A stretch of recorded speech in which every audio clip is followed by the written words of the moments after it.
Welcome back, everybody. Today we are joined by Selamat datang kembali semuanya. Hari ini kita ditemani oleh Fabian Scheidler, seorang penulis dan dramawan asal Jerman yang baru saja menerbitkan buku tentang topik ini. Akhir dari Megamessene, Sejarah Singkat Peradaban yang Gagal. Itulah yang ingin kita bahas hari ini. Jadi Fabian, selamat datang kembali. Terima kasih sudah mengundang saya. Senang bisa kembali dan senang juga melihat buku baru Anda di sini beserta analisis Anda. Anda juga telah berbicara di berbagai tempat di Jerman dan Swiss dalam beberapa bulan terakhir untuk menyebarkan informasi tentang seluruh mesin perang ini yang sayangnya benar-benar telah melaju tanpa kendali, termasuk di Eropa. Bisakah kita sedikit, mungkin terlebih dahulu, tentang tesis buku Anda dan di mana posisi Eropa saat ini?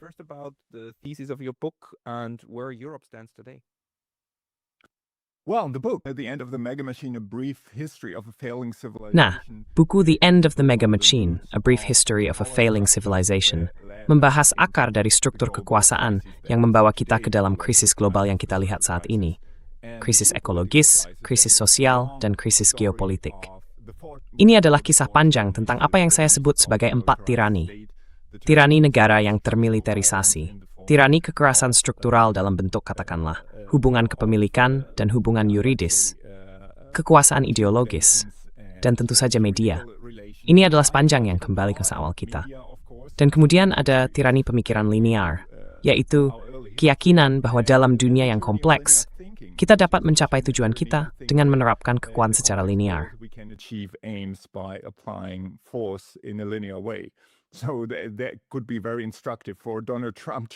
Jadi, hal itu bisa sangat mendidik bagi Donald Trump untuk membaca buku ini, karena ia akan memahami bahwa kekuatan linear tidak akan memberinya hasil yang ia inginkan di Iran misalnya. Namun ini adalah sejarah yang panjang, dan juga sejarah dari sistem dunia kapitalis selama 500 tahun terakhir. Ekspansi akumulasi modal yang berkaitan erat dengan militer. Sistem dunia kapitalis tidak akan lahir, tidak akan muncul, tanpa senjata api dan tanpa militer. Jadi, negara militer dan lembaga-lembaga akumulasi modal berjalan beriringan sejak hari pertama sistem itu ada. Dan tentu saja, ini adalah sistem yang tidak bisa berhenti, yang harus terus memasukkan wilayah dan manusia ke dalam mesin akumulasi dan eksploitasi. Dan itulah motor perang, dan selalu menjadi motor perang.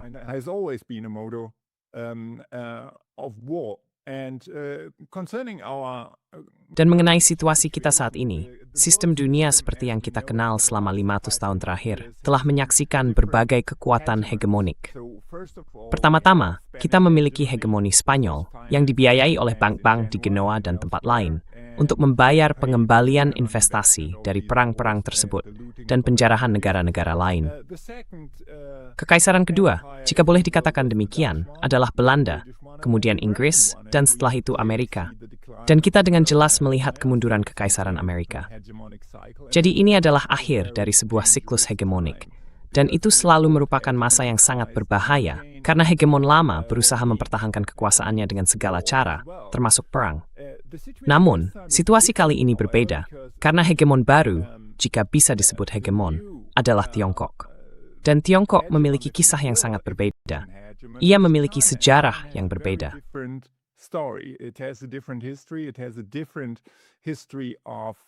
Negara itu memiliki sejarah kebijakan luar negeri yang berbeda, yang terutama didasarkan pada perdagangan dan bukan pada kolonisasi. Jadi hal itu memberi kita kesempatan untuk mencegah perang besar antara AS dan Tiongkok, karena Tiongkok tidak menginginkan perang tersebut. Sebagian besar pihak yang berkuasa di Tiongkok tidak menginginkan perang ini.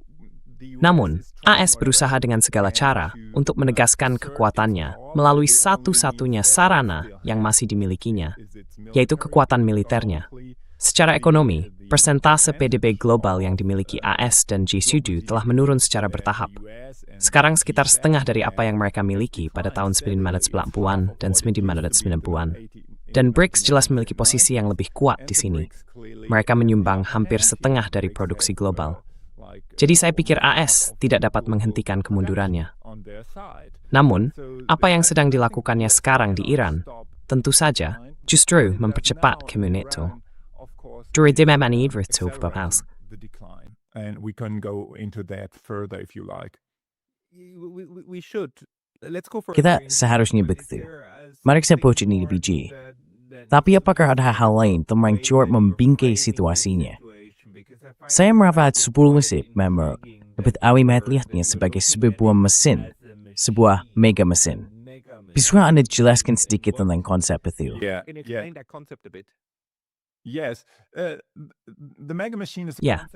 mega mesin adalah sebuah konsep yang diciptakan oleh Lewis Mumford, seorang sejarawan teknologi asal Amerika. Ini adalah sebuah metafora untuk sebuah sistem yang mereduksi manusia dan alam secara umum menjadi roda gigi dalam sebuah mesin. Karena sistem ini memiliki satu tujuan yang pada dasarnya irasional, akumulasi modal tanpa akhir. Segala hal lainnya, hubungan antar manusia, hubungan kita dengan alam, bahkan alam itu sendiri, harus ditundukkan demi tujuan tersebut. Dan tentu saja, sistem yang bekerja seperti itu mempertahankan dirinya selamanya di planet yang terbatas. Itu mustahil. Dan kita melihatnya sekarang, karena kita sudah sangat dekat dengan titik-titik kritis dalam sistem bumi.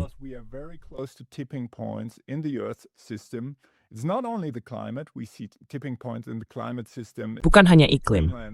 Kita melihat titik-titik kritis dalam sistem iklim, lapisan es Greenland, lapisan es Antartika Barat, hutan hujan Amazon.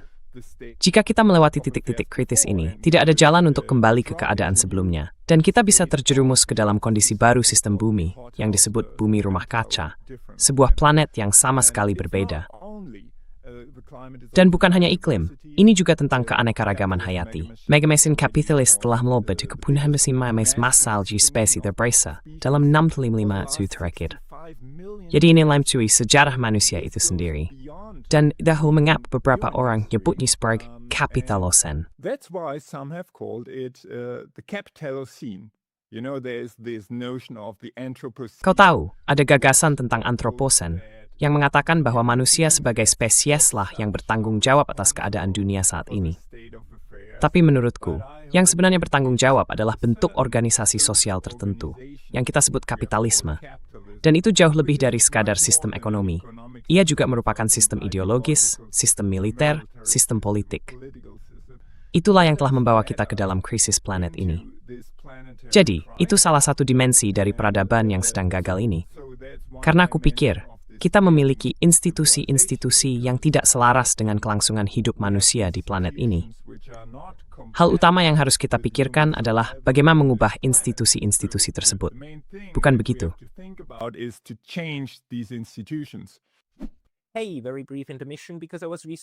Hey, jeda singkat, karena saya baru saja diblokir dari YouTube. Dan meskipun saya sudah kembali, hal ini bisa terjadi lagi kapan saja. Jadi, mohon pertimbangkan untuk berlangganan tidak hanya di sini, tetapi juga di daftar email saya di Substack, yaitu pascalotas.substack.com. Tautannya akan ada di deskripsi di bawah. Dan sekarang, kembali ke video. Saya sepenuhnya setuju. Terima kasih banyak. Ini juga merupakan interpretasi yang sangat berhaluan kiri, semacam interpretasi Marxis tentang apa yang memimpin dan mendorong kebijakan luar negeri, seperti global. Policy and the global system, right? And in a sense, I would really want to ask you, why? Dan dalam arti tertentu, saya benar-benar ingin bertanya kepada Anda, mengapa Anda berpikir megamesin itu sedang berakhir sekarang? Karena Anda tahu, apa yang baru saja Anda jelaskan, Karl Marx sudah mengatakan hal itu. Apa? 190 tahun yang lalu. Dia berkata, lihat, inilah tepatnya bagaimana kapitalisme harus berakhir, karena itu adalah titik akhir yang logis. Di sisi lain, kita memiliki tahun 1989, runtuhnya Uni Soviet hore-hore. Akhir sejarah versi Francis Fukuyama, demokrasi liberal dan ekonomi pasar. Kapitalisme akan berkuasa sepenuhnya. Pertanyaannya selesai. Tapi mas Tom Fasainth. The question's not over at all, right? So, No, it's not over at all. I don't agree with this. Jadi, ini belum berakhir. Saya tidak setuju dengan pandangan determinisme sejarah manusia dari perspektif Marxis tertentu. Saya pikir sejarah tidak pernah ditentukan sebelumnya. Namun, secara logis, sebuah sistem yang harus mengubah alam menjadi komoditas dengan kecepatan yang terus meningkat tidak dapat bertahan selamanya di planet yang terbatas. Dan kita juga tahu bahwa tidak ada peradaban yang abadi. Belum pernah ada yang demikian. Jadi gagasan dari Francis Fukuyama tentang akhir sejarah, menurut saya sudah merupakan omong kosong sejak awal. Itu semacam gagasan bahwa Amerika Serikat sedang mendekati momen unipolarnya.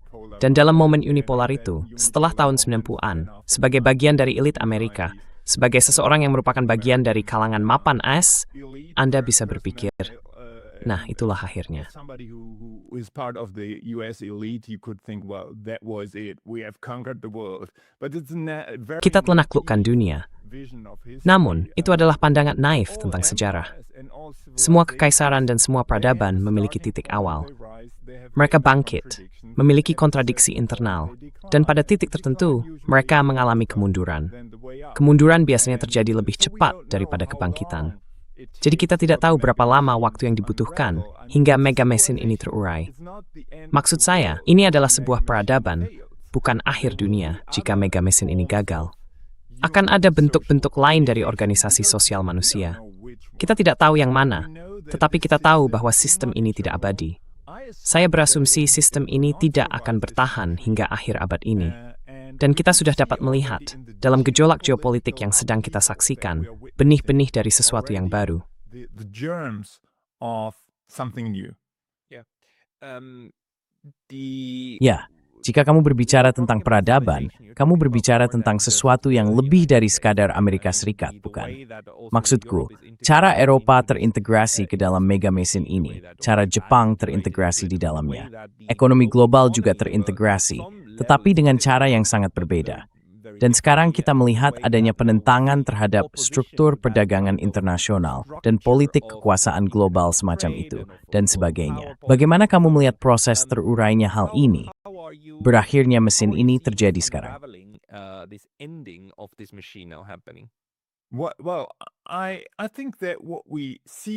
Nah, saya pikir yang kita lihat, pertama-tama adalah sebuah subsistem yang sedang terurai, dan subsistem itu adalah era hegemoni Barat. Mega mesin itu dijalankan oleh kekuatan-kekuatan Barat. Ia muncul dari Barat. Seluruh gagasan, ide bahwa dunia adalah sebuah mesin, muncul pada abad ke-17, ketika kapitalisme sudah berkembang pesat di Eropa. Jadi kita memiliki hampir 500 tahun dominasi Barat dalam sistem dunia, dan itu jelas sedang menuju akhirnya. Perang Iran adalah bagian dari kisah itu. Tiongkok memiliki tradisi yang sangat berbeda. Ia merupakan bagian dari sistem dunia, bagian dari akumulasi modal, dan sebagainya. Namun pertama, ia memiliki kebijakan luar negeri yang berbeda. Dan kedua, latar belakang dasarnya, katakanlah peradabannya, berbeda. Let's say the civilizational background is different. They have a different, Mereka memiliki, selama berabad-abad telah ada, hubungan yang berbeda antara negara dan modal di Tiongkok. Hal itu juga tercermin dalam budaya Konfusianisme, sebuah filsafat yang berpendapat bahwa negara tidak boleh membiarkan para kapitalis menjadi terlalu berkuasa dan juga tidak boleh membiarkan militer menjadi terlalu berkuasa. Di Barat, kita justru sebaliknya. Pada dasarnya, para pemilik modal lebih berkuasa daripada kepala negara karena mereka terorganisasi secara internasional, sementara negara bersifat teritorial. Dan hal itu berbeda di Tiongkok. Jadi saya pikir, kita akan melihat pendekatan yang berbeda terhadap hubungan antara negara dan modal. Kita juga akan melihat pendekatan yang berbeda terhadap persoalan ekologis. Tiongkok memiliki proyek untuk peradaban ekologis. Ada begitu banyak kontradiksi di dalam Tiongkok.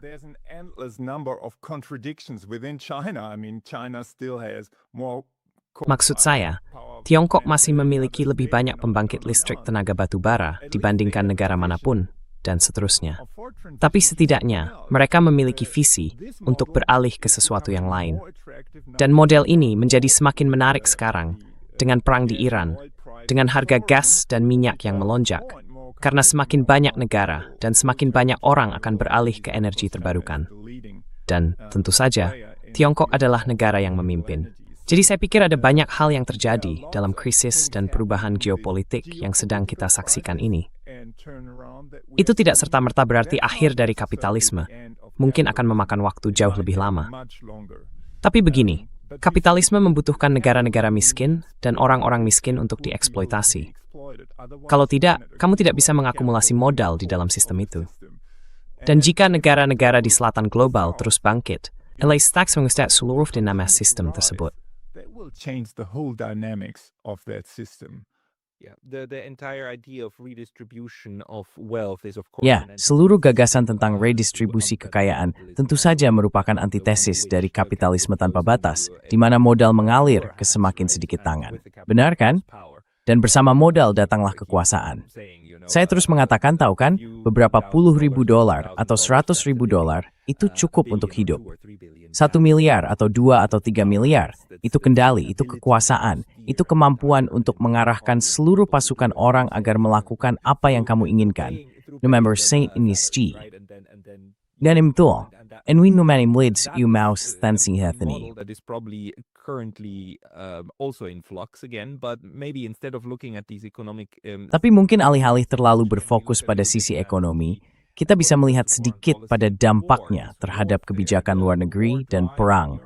Perang di Eropa, dorongan perang Amerika Serikat, perang dengan Iran, tetapi juga pada sikap diam dan keterlibatan orang Eropa dalam semua ini. Maksud saya benar-benar terkejut lagi dengan Jerman, yang begitu vokal tentang perang di Ukraina, begitu vokal tentang bagaimana tidak ada negara yang boleh menyerang negara lain, serangan tanpa provokasi, dan bahwa kita harus berpihak pada korban. Dan sekarang kita melihat hampir kebalikannya. Tidak, sebenarnya bukan kebalikan. Sebenarnya ada alasan yang sangat berbeda di balik serangan besar-besaran Rusia, atau sebut saja operasi militer khusus atau invasi, manapun istilahnya, terhadap Ukraina. Dan sekarang serangan oleh Amerika Serikat dan Israel terhadap Iran. Sama sekali depres.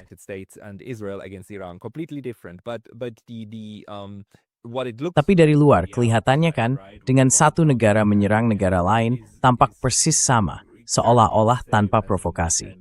Dan Jerman secara terbuka sangat mendukung Amerika Serikat, bahkan mengatakan hal-hal seperti, terima kasih. Dalam Perang ke-12, mereka mengatakan, kalian melakukan pekerjaan kotor kami.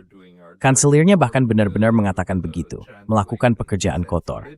Sekarang mereka mengatakan bahwa rezim seperti Iran, pemerintahan seperti Iran, tidak bisa berlindung di balik hukum internasional, karena mereka sendiri telah melanggar hukum internasional, yang sekali lagi merupakan pernyataan yang sangat tidak masuk akal.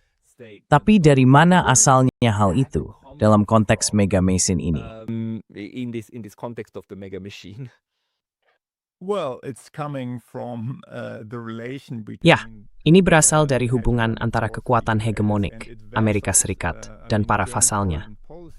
Maksud saya, kebijakan luar negeri Jerman sepenuhnya menundukkan diri pada Amerika Serikat. Kita bisa melihatnya dalam perang Iran. Hanya beberapa hari yang lalu, presiden kita, yang sebenarnya tidak punya peran nyata dalam politik, dia hanya figur perwakilan, kekuasaan sesungguhnya ada di tangan kanselir, mengatakan bahwa perang Iran, serangan oleh Israel dan AS, adalah tindakan. Dan seketika dia diserang oleh beberapa media dan oleh pemerintah, yang mengatakan bahwa itu keterlaluan. Bagaimana mungkin presiden mengatakan hal seperti itu dan sebagainya? Sikap itu benar-benar konyol. Karena jelas sekali tindakan itu ilegal. Di tengah-tengah negosiasi, AS dan Israel membombardir Iran, yang sama sekali tidak mengancam Amerika Serikat, yang tidak menyerang Amerika Serikat.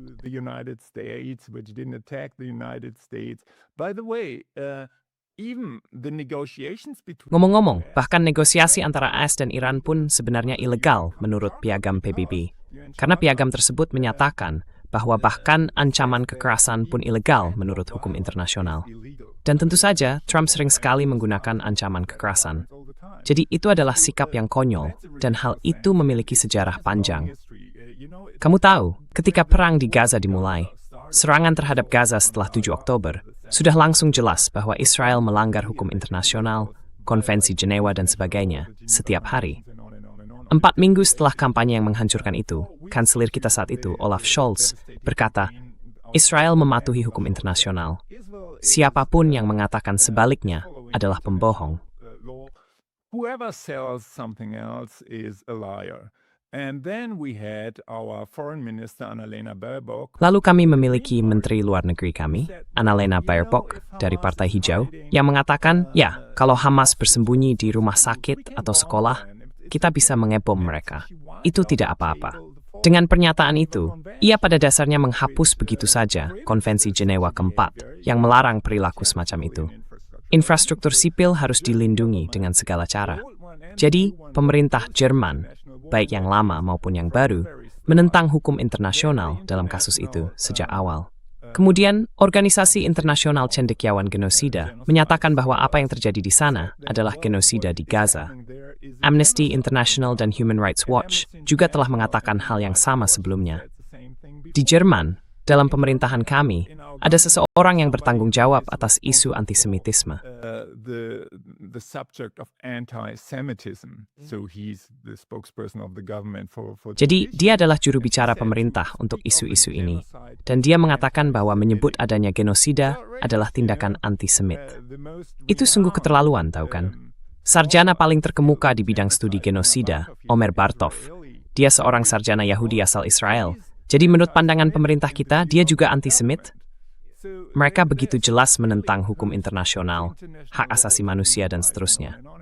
Dan dalam kasus Ukraina, mereka selalu mengatakan, kami membelah hukum internasional, dan sebagainya. Standar ganda ini begitu nyata. Dan dalam kasus perang Iran lagi, semuanya berkaitan dengan ketundukan pada kepentingan AS dan kepentingan Israel. Dengan cara itu, mereka benar-benar merugikan kepentingan Eropa, yang tentu saja seharusnya berfokus untuk menghentikan perang-perang ini, mendorong negosiasi, dan menghentikan eskalasi yang tidak masuk akal ini. and to stop this absurd escalation. Dan maaf, ini adalah saat di mana saya perlu menyebutkan lagi bagaimana hal ini kini berbalik menghantui orang-orang di Eropa. Kita perlu menyoroti nasib rekan senegaramu, Hussein Dogru, seorang warga negara Jerman yang dikenai sanksi oleh Uni Eropa karena namanya ada dalam daftar sanksi Rusia. Padahal dia ada di sana karena dituduh melakukan propaganda untuk Hamas, atau lebih tepatnya, untuk perjuangan Palestina, yang pada dasarnya sangat tidak masuk akal. Intinya, sekarang dia masuk dalam daftar sanksi. Dan baru 2 hari yang lalu, salah satu pengadilan tingkat bawah memutuskan bahwa banknya harus sepenuhnya menutup semua rekeningnya. Bank is completely cancels his accounts. He has no more access to any money in order to pay. Dia tidak lagi memiliki akses ke uang apapun. Untuk membayar sewa saja, hanya sekarang bahwa dia reganya, 3 anaknya, dan istrinya mungkin tidak akan punya rumah lagi. Dan pengadilan mengatakan bahwa hal ini sah, ini legal, karena keputusan itu diambil oleh Dewan Uni Eropa. Jadi apapun bisa terjadi, dan inilah bentuk penaklukan melalui berbagai mekanisme yang kini berbalik menjadi penindasan mengerikan terhadap individu di dalam Jerman, warga negara Jerman sendiri. Sungguh gila bagaimana mesin ini sekarang mulai bergerak, mendang, berteriak, semakin keras baik keluar maupun ke dalam. Ya, benar sekali. Benar sekali. Yes, absolutely. Yes, I think that's a very. Ya, saya pikir itu adalah jalan yang sangat berbahaya yang sedang kita tempuh di Uni Eropa sekarang. Karena Uni Eropa sedang berada di ambang menjadi sebuah institusi totaliter. Jika Anda mencabut hak asasi manusia dasar dari seseorang tanpa sidang, tanpa proses hukum yang semestinya, dan Anda begitu saja merampas hak-hak asasi manusia, seperti hak untuk bebas bergerak di seluruh wilayah Uni Eropa, hak itu juga telah diambil dari orang-orang seperti Sandogo atau Jack Bode, yang merupakan warga negara Swiss dan tidak dapat kembali ke negaranya sendiri. Dia berada di Belgia. Maka kita akan kembali ke zaman pertengahan. Maksud saya, hal ini belum pernah terdengar dalam sejarah modern sejak Perang Dunia II. Kita belum pernah melihat hal seperti ini, di mana Uni Eropa atau Antiwala Pekcestak dasarnya tanpa proses hukum, bahkan tanpa sidang.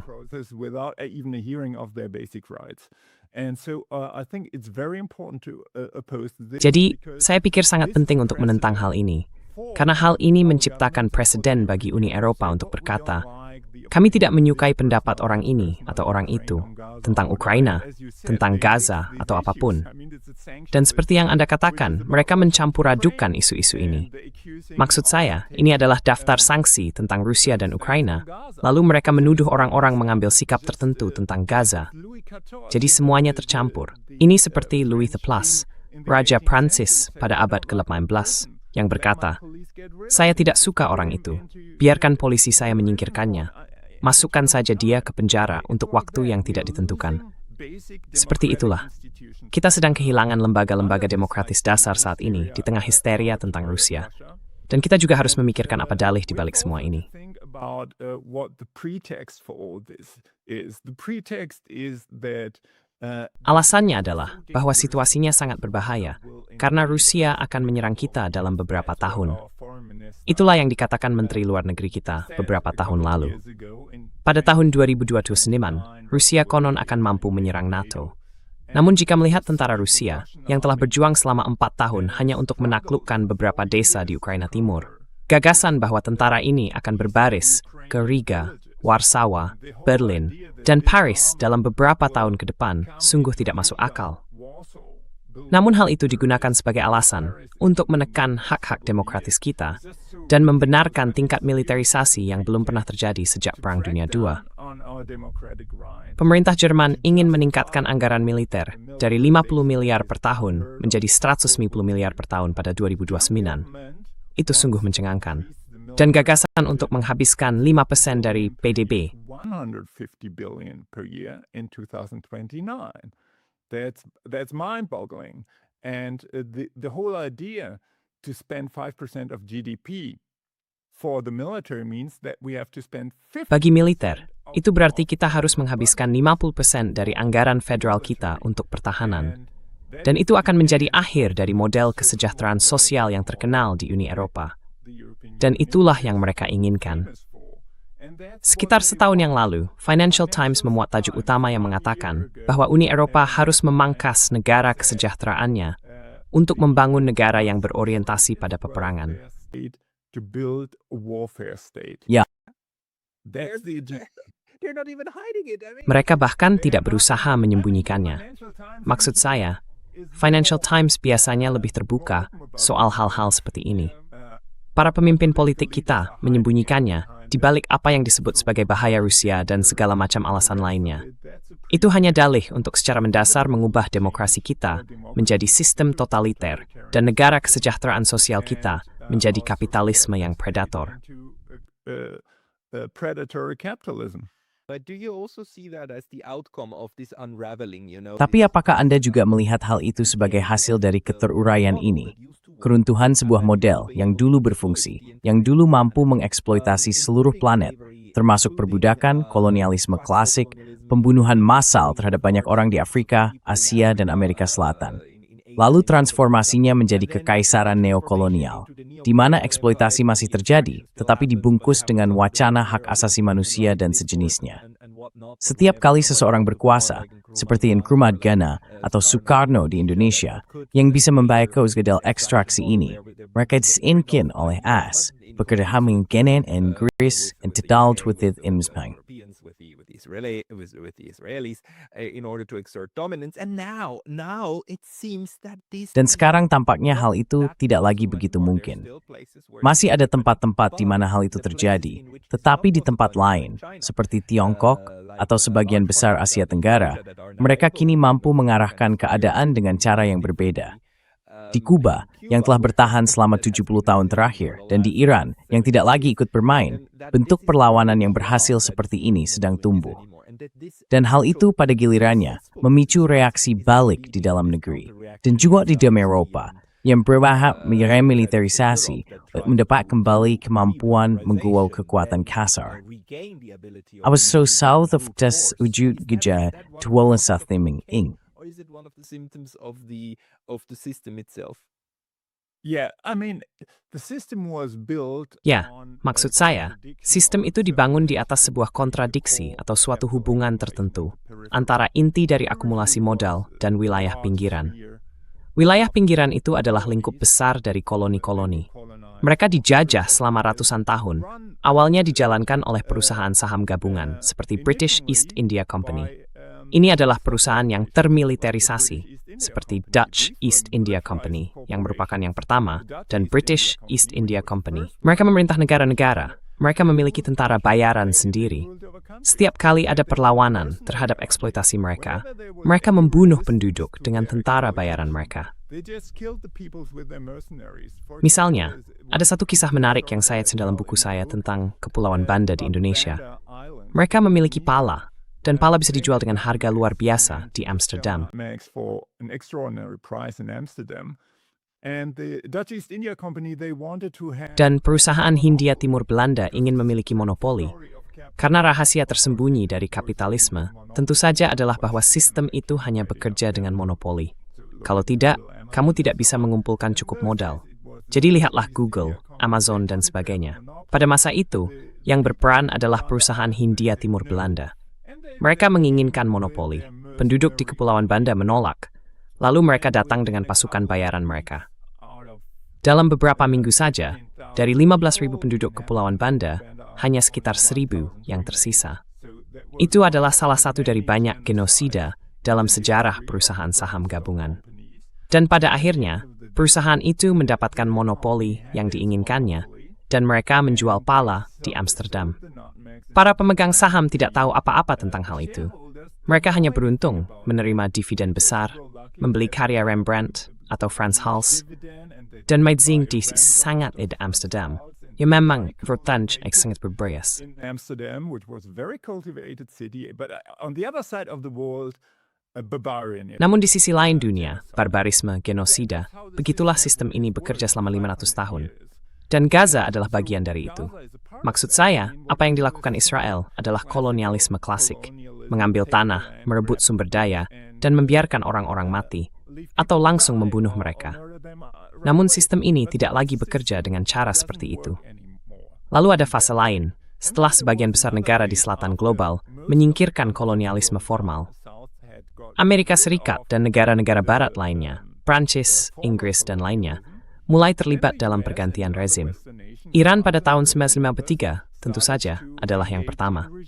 Sebuah pemerintahan yang terpilih secara demokratis di bawah Mohammad Mossadegh ingin menggunakan minyak bumi, minyak itu, untuk pembangunan negaranya sendiri. The petrol, the oil for its own development, and that was against the interests of British Petrol and the rest. Dan itu bertentangan dengan kepentingan British Petroleum dan yang lainnya.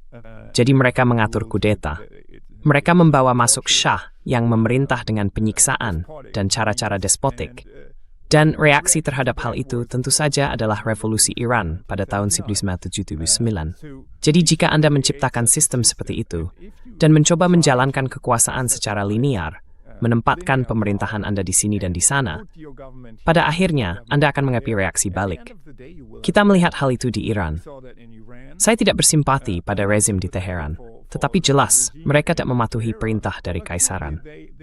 Hal yang sama juga berlaku untuk Rusia. Mereka mengalami kudeta Maidan, di mana AS sangat terlibat untuk pemerintahan pro-Basad, dan sekarang kan menghadapi reaksi balik. Pro-Western government, and they have a backlash now. And the Ukrainian people must pay a very high. Dan rakyat Ukraina harus membayar harga yang sangat tinggi untuk permainan geopolitik yang dimainkan oleh AS ini. Namun, seperti yang Anda katakan, hal ini semakin lama semakin tidak berhasil. Ini adalah bagian dari keruntuhan hegemoni geopolitik Barat. Dan jika kita berbicara tentang perang Iran, semuanya tidak berjalan seperti yang dibayangkan oleh AS dan Israel. Mereka menginginkan perubahan rezim, tetapi tidak ada perubahan rezim.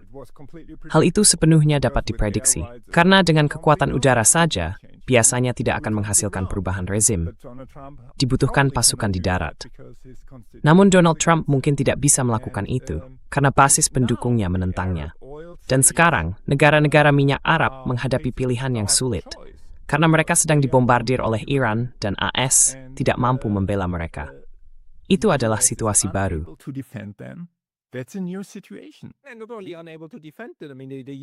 Dan bukan hanya tidak mampu membela mereka, maksud saya, AS dengan sengaja dan sadar membiarkan mereka dibom.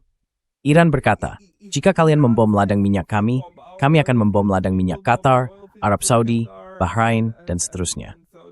Lalu apa yang dilakukan AS? Mereka membom ladang minyak di Iran. Jadi seolah-olah mereka dengan sengaja mengorbankan pihak lain. Bahkan lebih buruk lagi, mereka melakukannya dengan sengaja.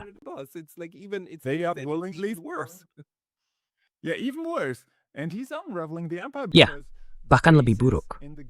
Dan dia sedang mengurai kekaisaran itu. Karena pangkalan-pangkalan di Teluk merupakan pilar utama dari kekaisaran AS tentu saja.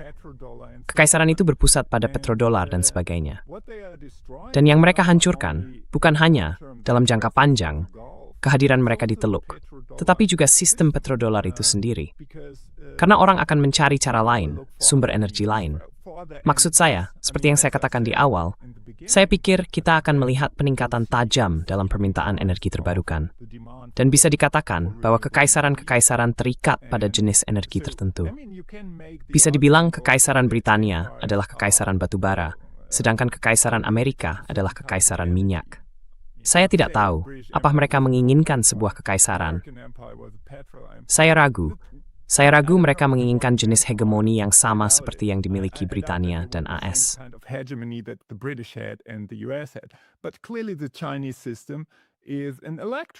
Namun jelas bahwa sistem Tiongkok adalah sistem listrik. Itu berbeda, dan kita melihat transisi itu. Dan ya, mereka mengorbankan negara-negara Arab. Ada banyak kebingungan di negara-negara Arab karena ada kesepakatan, jika boleh dikatakan, pada tahun 1970-an, negara-negara Arab akan menjual minyak mereka untuk dolar, dan hanya untuk dolar, yang merupakan pilar utama dari Kekaisaran Amerika. Sebagai imbalannya, mereka mendapatkan keamanan dari musuh eksternal seperti Iran, dan musuh internal karena negara-negara Arab adalah monarki. Mereka, jika boleh dikatakan, adalah kediktatoran, dan mereka memiliki populasi yang tidak selalu setuju dengan apa yang dilakukan pemerintah mereka. Jadi Kekaisaran Amerika menjamin keamanan bagi para raja. Dan itu sudah hilang. Tidak ada yang mempercayainya lagi.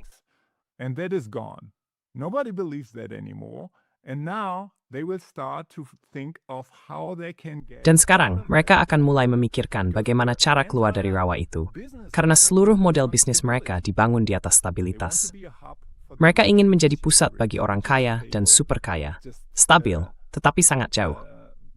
Secara geografis, mereka dekat dengan perang di Suriah dan Gaza, dan sebagainya.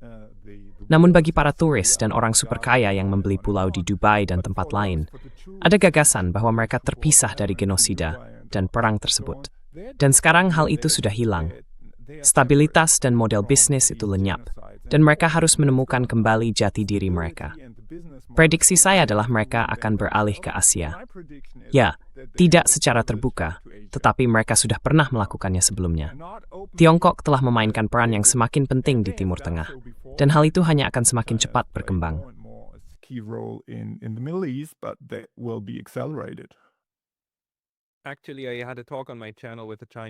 Sebenarnya, saya pernah berbincang di saluran saya dengan seorang cendekiawan Tiongkok, dan dia menunjukkan betapa eratnya hubungan Tiongkok tidak hanya dengan Iran, tetapi juga dengan monarki Teluk. Tiongkok memiliki kepentingan besar untuk menjaga hubungan dekat dengan keduanya, dan mereka sedang membangun hal itu.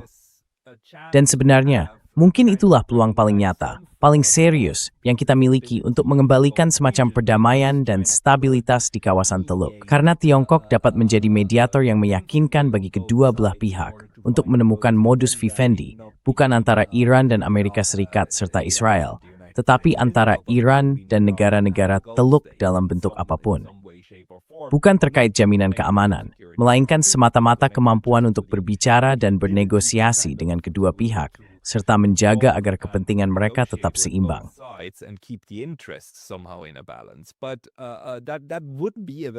Itu akan menjadi masa depan yang sangat penuh harapan. Namun, memang benar bahwa jika kita melihat Asia Barat seperti sekarang, baik Eropa maupun Amerika Serikat telah membawa kehancuran di sebagian besar wilayahnya. Dan sekarang, mereka bahkan menyerang bagian-bagian yang dulu makmur di bawah protektorat, karena protektorat itu kini sedang gagal. Bukan gagal dalam arti tidak bisa melindungi, gagal dalam arti bahwa ia berkata, "Aku akan menghancurkan semuanya."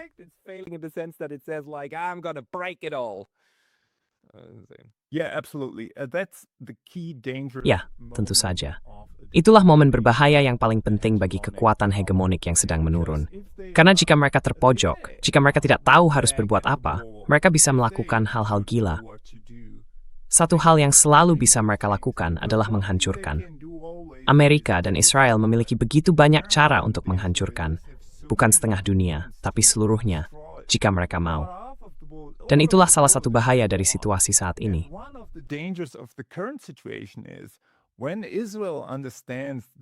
Ketika Israel menyadari bahwa mereka sedang kalah dalam perang ini, dan saya pikir mereka memang menyadarinya, dalam hal tujuan mereka, mereka menginginkan perubahan rezim atau kekacauan di Iran.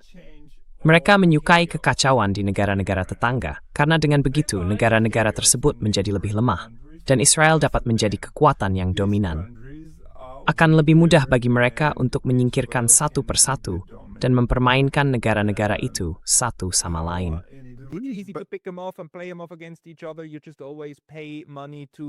Kamu selalu saja membayar uang kepada kelompok yang tidak memiliki cukup kekuasaan dan akan menggunakan kekerasan untuk mencapainya. Itulah pola yang sudah kita lihat selama 80 tahun terakhir pada dasarnya. Betul sekali. Dan mereka akan melakukan hal yang sama di Iran, terus membayar para pemberontak. Dan begitu mereka berkuasa, kamu membayar lagi pihak yang berseberangan, lalu mengulangi siklus kekerasan yang tak berujung. Humanity sterdiword thedoru, men user scratis and wedin. Avenue, sepuluh tidak kraiselet. You're the dominant force. It's not even that hard, actually. Yeah, but in the case of Iran, it's seeming. Ya, tapi dalam kasus Iran, tampaknya itu tidak berhasil, setidaknya dalam jangka pendek. Dan pertanyaan berbahaya sekarang adalah, apa yang akan dilakukan Israel? Mereka masih menerima serangan roket dan rudal dari Iran yang menghantam wilayah mereka, bahkan mengenai fasilitas nuklir. Maksud saya, satu roket mendarat sangat dekat dengan lokasi nuklir penting di Israel. Kabarnya, sebuah bangunan hancur. Mungkin bangunan itu menampung para ilmuwan nuklir Israel.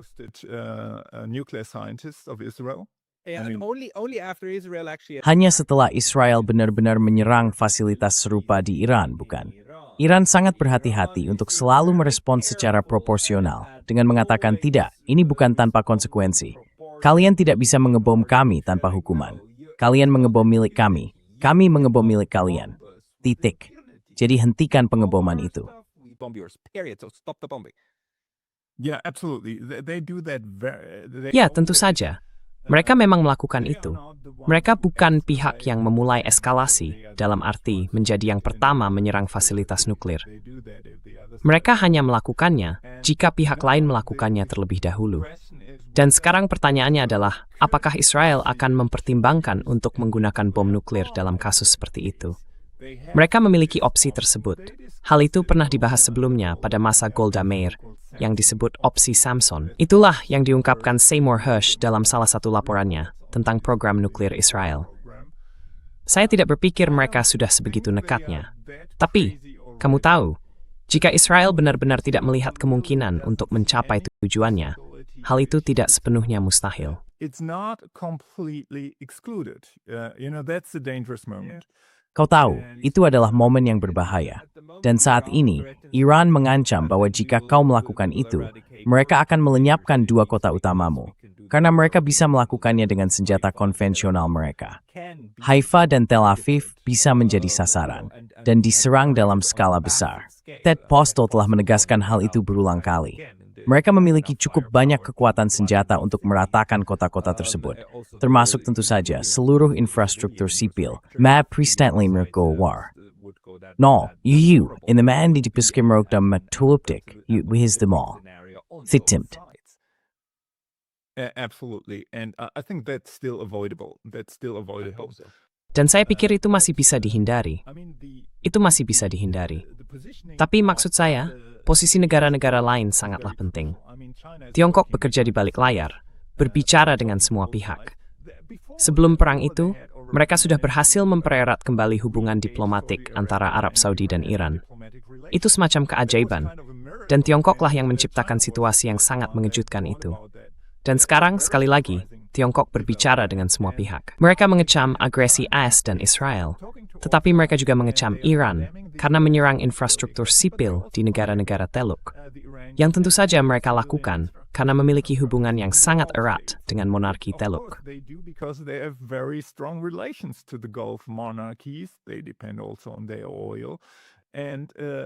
Mereka bergantung pada minyak mereka, dan mereka sudah mempersiapkan diri untuk era pasca perang. Jika semua ini berakhir tanpa kiamat, yang tentu kita harapkan, maka saya pikir kita akan melihat, dalam jangka menengah dan panjang, pengaruh Tiongkok yang lebih besar di kawasan tersebut. Perlu diingat, Tiongkok bahkan pernah menjadi mediator dalam negosiasi Sandera antara Hamas dan Fatah, menangani perpecahan internal di wilayah Palestina. Jadi ini adalah perubahan besar, dan saya pikir dampaknya akan terlihat selama dekade mendatang. Namun dalam waktu dekat, saya rasa kita bisa melihat hal-hal gila lainnya terjadi di bawah pemerintahan Trump. Meskipun dia juga dibatasi dalam hal anggaran. But he is also restricted in terms of budget. He wants now 200 billion for the Dia ingin 200 miliar sekarang untuk perang Iran. Dan tidak ada yang tahu mengapa dia menginginkan 200 miliar itu. Perang ini menelan biaya setidaknya 1 miliar per hari. Apakah dia ingin melanjutkannya selama 200 hari? Maksud saya, para anggota parlemen S sedang mengajukan pertanyaan serius, bahkan dari pihak Republik. Jadi belum jelas apakah dia akan mendapatkan uang itu untuk perang tanpa akhir. Dan dia menghadapi pemilu paruh waktu, serta tidak terlalu populer saat ini di Amerika Serikat. Tentu saja tidak di kalangan Demokrat, tapi bahkan di gerakan MAGA. Orang-orang seperti Tucker Carlson dan banyak lainnya ya. Tapi masalahnya adalah orang-orang yang condemned the Iran war, and he has serious trouble domestically. So it's not clear he will be restricted in one way or another. Yeah, but the problem is that the people who Capitol Hill, the people who are in support of the Iran Capitol Hill, orang-orang yang mendukung perang Iran, mereka menguasai kedua partai. Jadi bahkan jika Partai Demokrat terpilih, mungkin kita akan melihat Donald Trump dimakzulkan ya, tapi saya tidak melihat mereka benar-benar mengubah arah. Pada akhirnya, lobi Israel sangat terampil memastikan bahwa di kedua sisi partai, mereka memiliki orang-orang mereka di sana. Jadi sayangnya, secara keseluruhan, dorongan perang dari sistem ini, saya tidak melihatnya berkurang. Namun, yang mungkin kita lihat adalah kemampuan untuk melancarkan perang bisa saja menurun. Jika tesis Anda tentang mesin yang gagal itu benar, karena yang kita lihat adalah kompleks industri militer AS, meskipun memiliki kekayaan yang luar biasa dan kekuatan yang besar.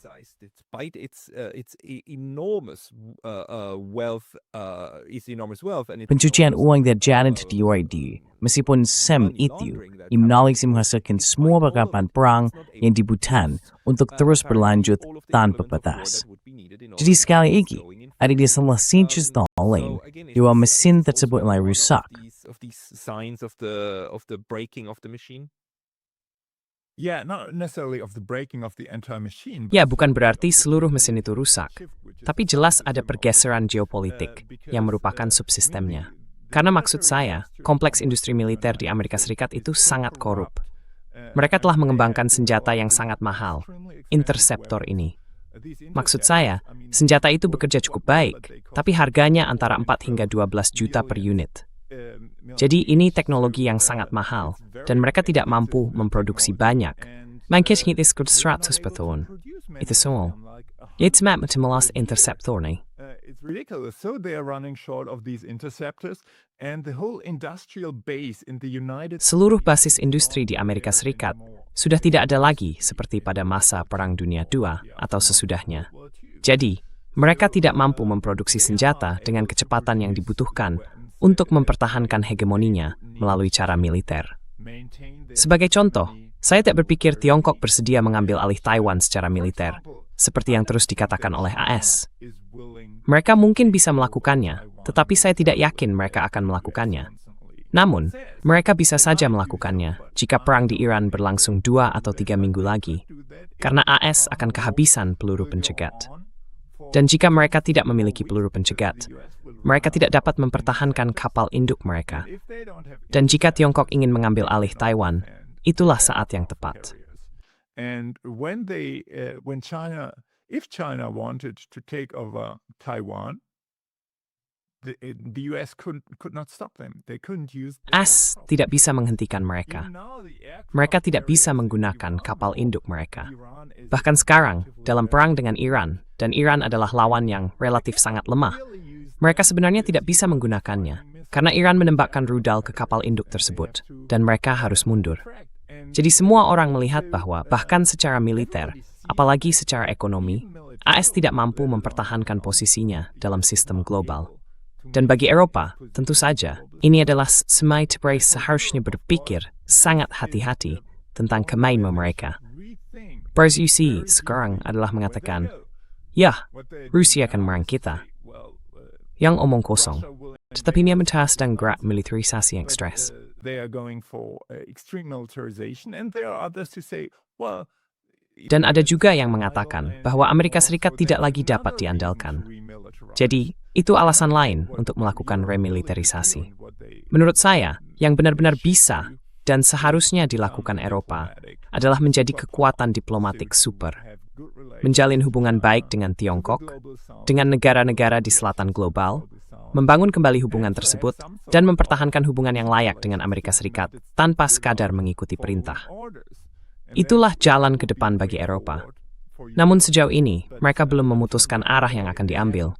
Selain gagasan bahwa mereka membutuhkan militer yang kuat untuk merebut sumber daya dari selatan global. grab the resources of the global south. Saya tidak tahu.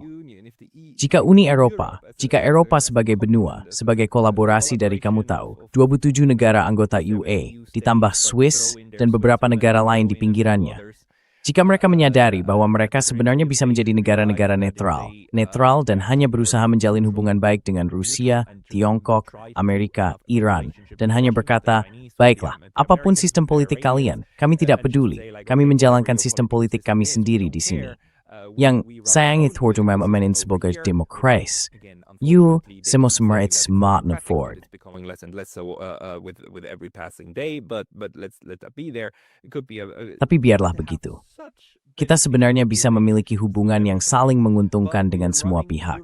Tetapi Eropa sedang menjerumuskan dirinya ke sudut yang sama seperti yang sudah dialami Amerika Serikat. Hanya saja dalam situasi yang lebih tidak nyaman atau berisiko. Ini benar-benar membingungkan, bukan, jika dilihat dari luar, karena kehancurannya begitu jelas. Namun kereta ini perlahan tapi pasti terus bergerak menuju tembok itu. Sudah sangat jelas. I think the national bedtime throwing insert as now smallity. And in a sense, it seems that the Europeans are not able to stop it. They're not able to stop it, and I think this militarization. Mereka tidak mampu menghentikannya. Dan saya pikir militerisasi ini akan membuat keadaan jauh lebih buruk. Karena jika negara kesejahteraan dihancurkan, kita akan berakhir seperti Britania Raya, yang juga merupakan negara dalam kesulitan besar, bukan hanya sejak Brexit, tetapi bahkan sebelumnya. Karena mereka mengikuti model Amerika, dan seperti AS, yang bisa berakhir dalam perang saudara dengan perpecahan itu. Perpecahan ekstrem antara yang kaya dan yang miskin. Apakah kita ingin menuju ke arah itu? Ada jalan lain ke depan. Dan saya pikir jika Uni Eropa memiliki kebijakan luar negeri yang rasional, perang di Ukraina sudah akan berakhir. The Ukraine war would have ended already. Because it was the European Union that Benar, karena Uni Eropa lah yang merusak pembicaraan damai yang telah berlangsung sejak Trump menjabat. Orang Eropa mengatakan, kalau ada gencatan senjata, kami akan mengirim pasukan Inggris dan Prancis, yang berarti pasukan NATO. Dan untuk mencegah pasukan NATO berada di tanah Ukraina, itulah yang menjadi pendorong Rusia memulai invasi sejak awal. Jadi jika Anda ingin memperpanjang perang, Anda membuat usulan yang persis seperti itu, mengirim pasukan NATO. Mereka juga menolak untuk menjadikan sanksi sebagai bagian dari strategi negosiasi. Jadi, jika Anda mengatakan misalnya kepada Rusia, kami bisa mencabut sanksi ini jika Anda melepaskan bagian Donbas yang belum Anda kuasai, itu bisa menjadi titik awal.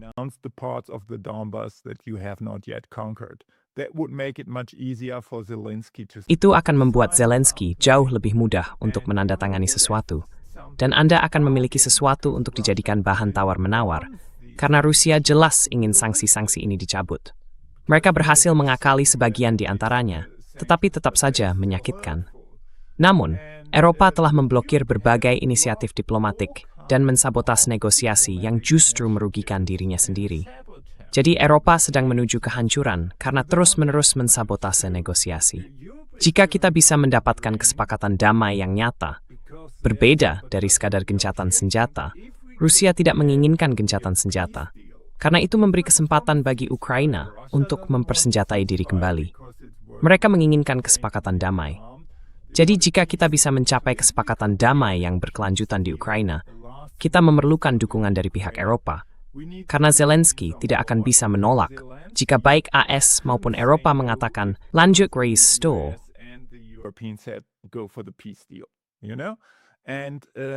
then we would have a much Dan kemudian kita akan memiliki situasi yang jauh lebih stabil di Ukraina. we could stop Kita bisa menghentikan militerisasi yang gila dan panik ini, karena Rusia akan berada pada posisi yang sudah ditetapkan. Dan kita bisa mulai mengambil inisiatif bersama Tiongkok, Brasil, dan negara-negara lain untuk mendapatkan pendekatan baru terhadap Timur Tengah. Karena jika kita menghentikan aliran dana ke Israel, jika kita mengatakan kepada Israel, tidak ada uang, tidak ada senjata, tidak ada apapun sampai kalian menghentikan genosida, sampai kalian mundur dari jalur Gaza dan tepi barat, sampai kalian menghentikan perang ilegal kalian.